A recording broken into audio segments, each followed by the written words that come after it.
Previously on the Sassy Shit Show. Language, you fuck. Well, I would be comfortable reviewing it if this were from a woman's perspective.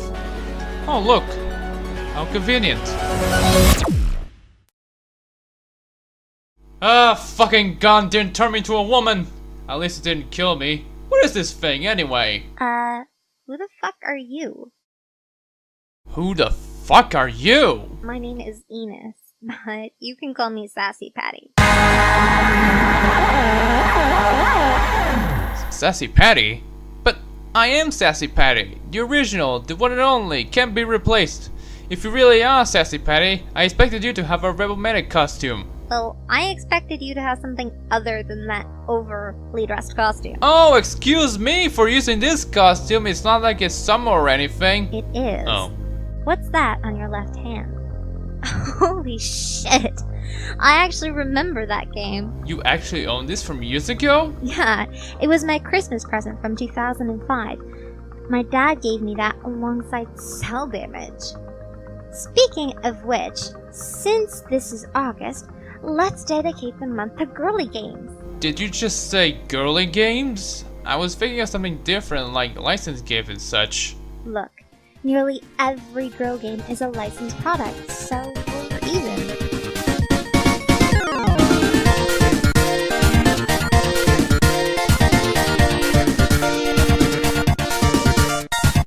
Girl Games! Because publishers didn't try to be hip with the girls. Remember that time in the late 70s and early 80s when everyone played the heck out of games, even women and children? After the crash, Nintendo decided to market NES as a boys' toy because they had difficulty trying to sell it on Toys R Us and such. Hey, they tried to mask the console as a toy by including a robot. So, until developers realized the stereotypical gamer is dead, gaming was generally seen as a male-centric hobby. We don't have a problem, of course. Even back then, anyone can still play games, whether you have a pussy like her or a dick like me. Although you will most likely be made fun of and be called an attention whore. Hell, even now you might get called a fake gamer girl, or a fake tomboy to an extent. Nowadays, there are more girls playing video games that aren't just girly. Though it's very difficult when the argument would be like, most of them play mobile games, they're not real games. Like, what do I have to do to qualify as a gamer? Getting a powerful rig, playing CSGO, or LOL, or whatever popular game for hundreds of hours a week, ignoring Call of Duty because they suck, and anyone who plays them will be shunned by quote-unquote true gamers. I fucking hate this crap. Let me play Crossy Road and The Sims, damn it. Of course, because they never knew girls also played Street Fighter, publishers released tons of girl-friendly games, mostly licensed shovelware like Barbie. Oh look, My Little Pony. Breachy 4, so that counts. I feel ashamed of being a brony. Well, at least none of us own a body pillow. Do you? So, on this faithful August, we'll be looking at girly games that scream, how fucking stereotypical. Well, this is gonna be a long month.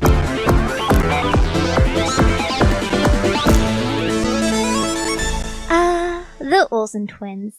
From Full House to direct video stuff to drugs and mental disorders to fashion designers, the girls were everywhere. At least in the United States. At the girls section of your local toy store, or the kids section of Blockbusters.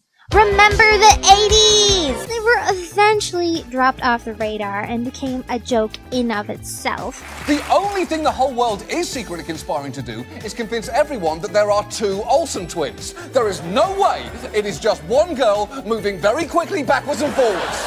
It's an optical illusion. The Olsen twins thing is a massive scam, and the whole world is in on it, and the only thing that I don't quite know yet is why.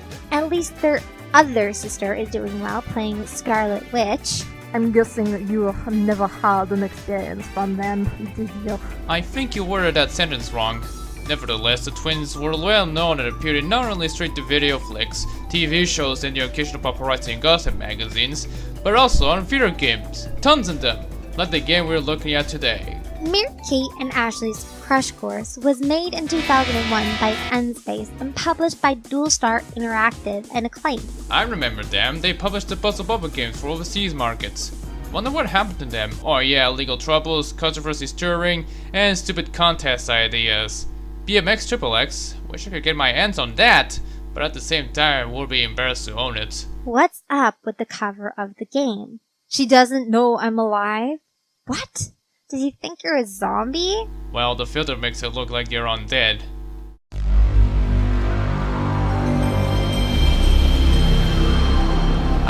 It's good to be back on the PS1. Tell me about it. Leaving my comfort zone for 2 months weirded me out a bit. Oh wow, America Online? Well, this immediately dates the game. I wonder if the site's still on. What's a JC Penney? Welcome to the Bailey High School, which I'm guessing you got close 8 years after the events of the game. Oh god. This 3D FMV. Don't get too close, buddy. So is this what hell looks like? CGI straight out of the lawnmower man? Let's just see what's on the back of the box. Help find your secret admirers. Lost in the land of lockers are the missing pieces of the secret admirer's torn note. So hit the halls, complete super cool challenges, and help Mary Kate and Ashley find their secret admirers. Because gathering love note pieces is more important than learning, right? I don't want to end up like my sister. Thank you. Let's just start the game. Oh god, they look nothing like them. Oh, actually, they look barely like their real selves. And you, my friend, don't even look like your real self. Which, I have to admit, kind of seems uncanny to me. Look, it's all I have, okay? So after you choose a clothes for them, we see the twins noticing their colleagues at their lockers. Turns out this girl Courtney tore up a note for them, and so they had to do minigames to get the note back together. Hey, Mary Kate. We hope school be Saturday B. I'd like to buy a vowel, please. So, like Rugrats, Search for Reptar, another N-Space game, it's basically a collection of mini-games, and you have to win all of them to get all the note pieces, so let's try getting them all. First up is the tryouts, where you have to press the corresponding buttons to match the instructor. It's basically like Parappa the Rapper, if it looks more creepy and the prompts don't match the beat. It's divided in 3 parts: normal, memorization, and opposite, where you have to press the opposite of the prompts. I managed to get most of them right, and now Mary Kate is part of the cheerleader team. Have you ever tried joining a cheerleader group? No. But I've got 2 years training in judo and karate. You want to have a taste of it? No thank you. In physics, Courtney tricked the twins into getting into the bus. So now they have to spend the day in a science field trip. Ugh, the humanity.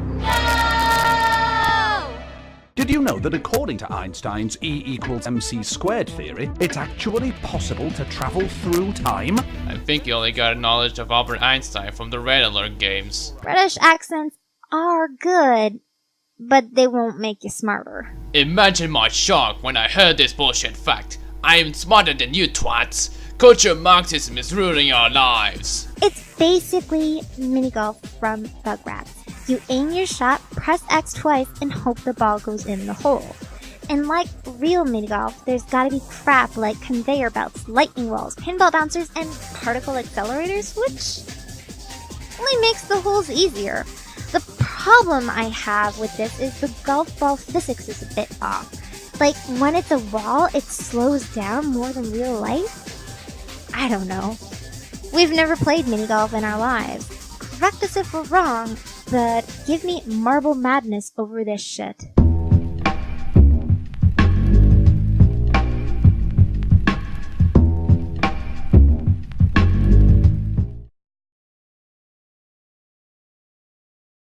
After completing the first 2 minigames, the sophomore hall is open.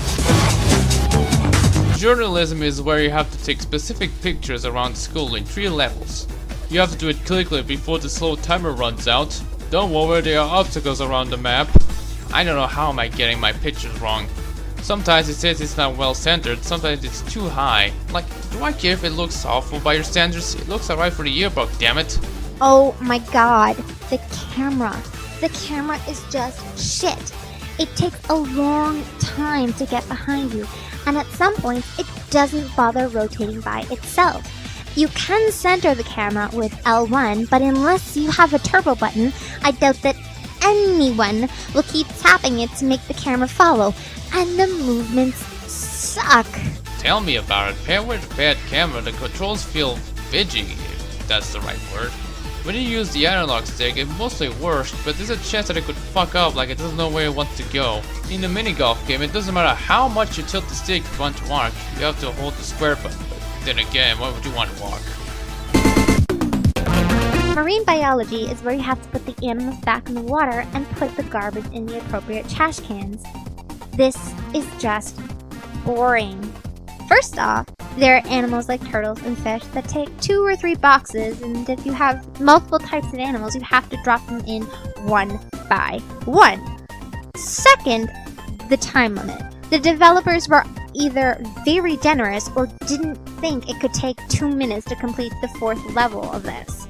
Yeah, there are 4 levels, and they're tediously easy, and the times that you run out of time is your fault because you didn't scout the area enough. There's that one time in the last level where a fish just glitched out of existence, making the level impossible to complete, which means I have to wait for the timer to start the level again. Quality. This hall has minigolf again, but with a history feed. Ugh, this final hole. Before recording the video, I couldn't finish it because the last hole was bullshit. There's no way I'm gonna make it under par.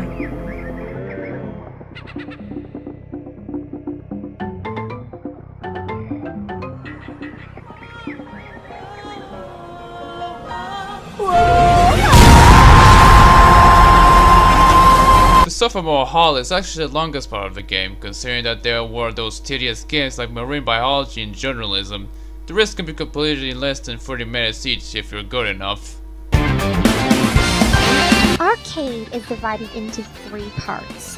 One is where you get to hit stuff with your balls to earn points. Seems fair enough, although I'm not used to the uninverted controls of the crosshair. The second one is where you use a D-pad and face buttons to get items. Avoid the pirates, sharks, and anchors as they will steal your points, time, and treasure respectively. Finally, the hoops part, where you earn points by getting hoops. This is my least favorite part, mainly because of the 3rd level. There's this hand sprite blocking your hoop up and down, and it's quite hard to get 15 points alongside the moving hoops. Let me hit the fucking thing. Talent show is just the cheerleader minigame, but harder and longer. Someone's gonna take that out of context. The ending cutscene is even rehashed from the cheerleader game.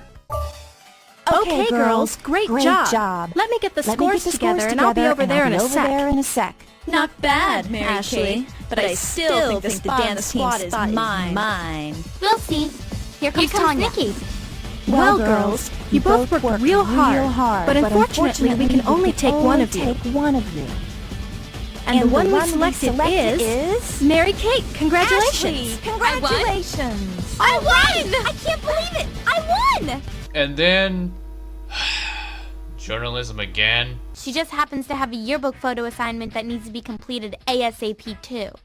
Bingo! No, fuck this, I ain't doing your shitty, tedious journalism job! Guess I'll finish it by myself then.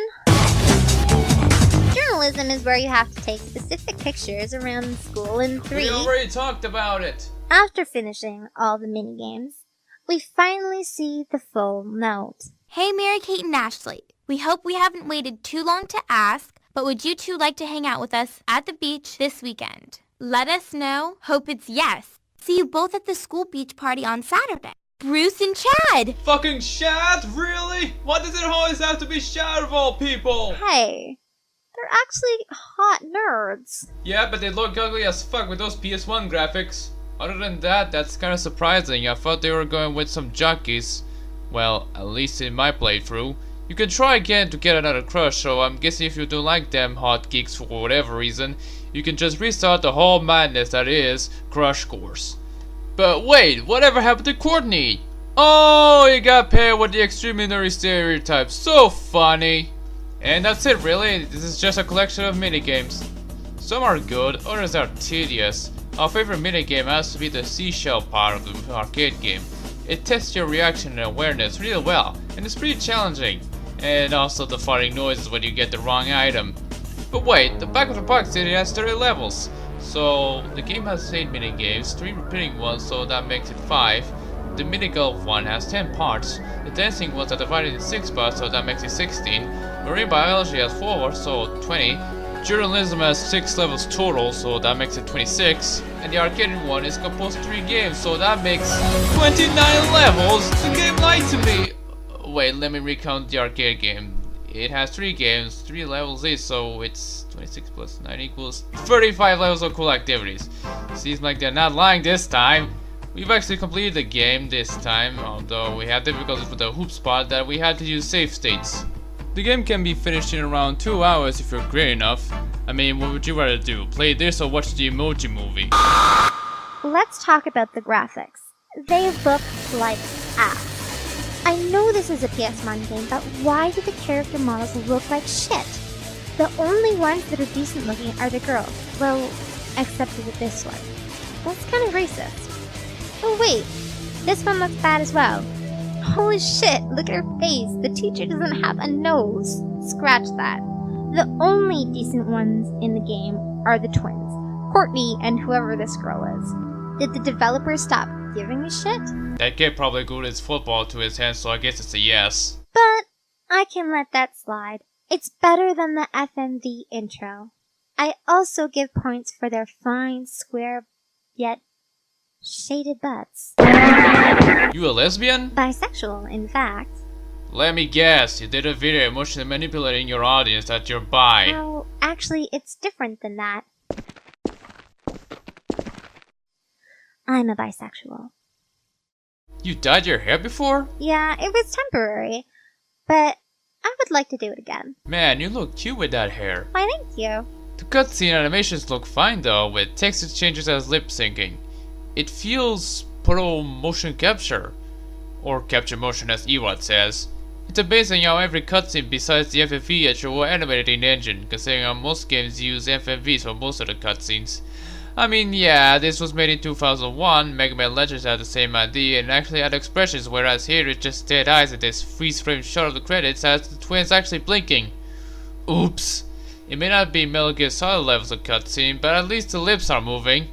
Although, the animation won't stop them from being crap, so here's some of the other ones that I recorded so far. Note? Is this what you're looking for? Courtney dropped this by me when she was on the bus earlier. Hey, let's see that. I've been trying to decipher it. She's used a very complex encryption technique this time. Byron, I think She likes me. I knew it. All those years, all those glaring looks avoiding me in the halls, and now Look, there's Courtney. That looks like a piece of our note. My horoscope did say I'd be lucky today. Let's get it. Well, your horoscope was wrong. Well, Mr. White, we were just looking for Courtney. Cameras and film. It's all right over there, people. But you don't understand.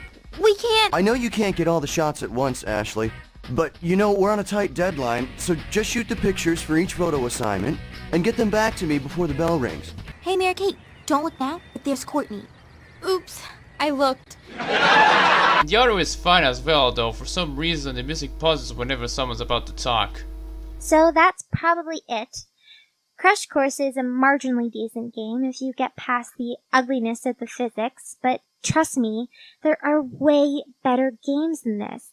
I recommend giving your daughter, or probably feminine son, one of the N64 Mario Party games. Oh, your parents don't have an N64? Man, I really look attractive. You know, I sometimes wish I was a woman. Not like by surgically changing sex, like literally born as a woman. I sometimes wonder what it's like to be a girl like you. Maybe I get a bit more popular or something, since women tend to get more exposure than... Sassy. Literally. No one cares. Now can we just play GT2 instead? Whatever.